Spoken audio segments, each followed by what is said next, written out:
నీకు 15, నీకు 15, నీకు 15 అని చెప్పి ఒక్క రూపాయి కట్ చేయకుండా అమ్మఒడి, అదే తల్లికి వందనం ఎంతమంది పిల్లలుంటే అంతమంది తల్లుల ఖాతాలో జమ చేస్తామన్నారు.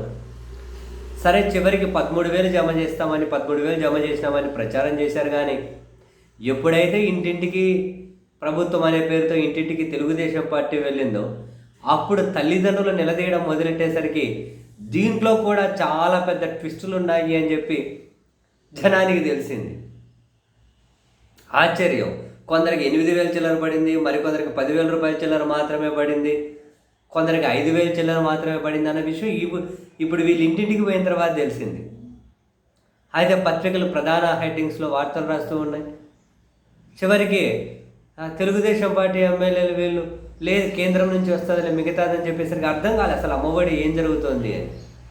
తాజాగా సంక్షేమ శాఖ ఒక వివరణ ఇచ్చుకుంటూ సంక్షేమ శాఖ రాష్ట్రంలోని ప్రభుత్వ, ప్రైవేట్, ఎయిడెడ్ పాఠశాలల్లో 9, 10వ తరగతి ఇంటర్మీడియట్ చదువుతున్న షెడ్యూల్డ్ కులాల విద్యార్థులకు 9, 10 ఇంటర్ చదివే షెడ్యూల్డ్ కులాల విద్యార్థులకు త్వరలోనే తల్లికి వందనం కింద మిగిలిన మొత్తాన్ని జమ చేస్తామని సాంఘిక సంక్షేమ శాఖ డైరెక్టర్ చెప్పారట.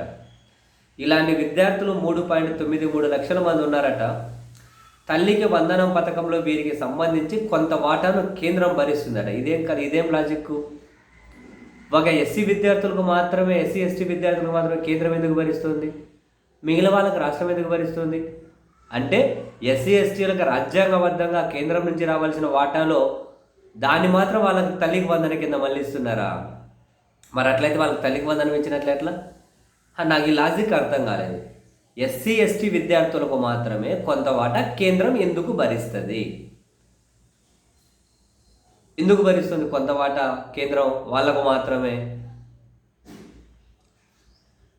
మరో 20 రోజుల్లో విద్యార్థుల తల్లిదండ్రుల ఖాతాలో అది జమ అవుతుందని పేర్కొన్నారు.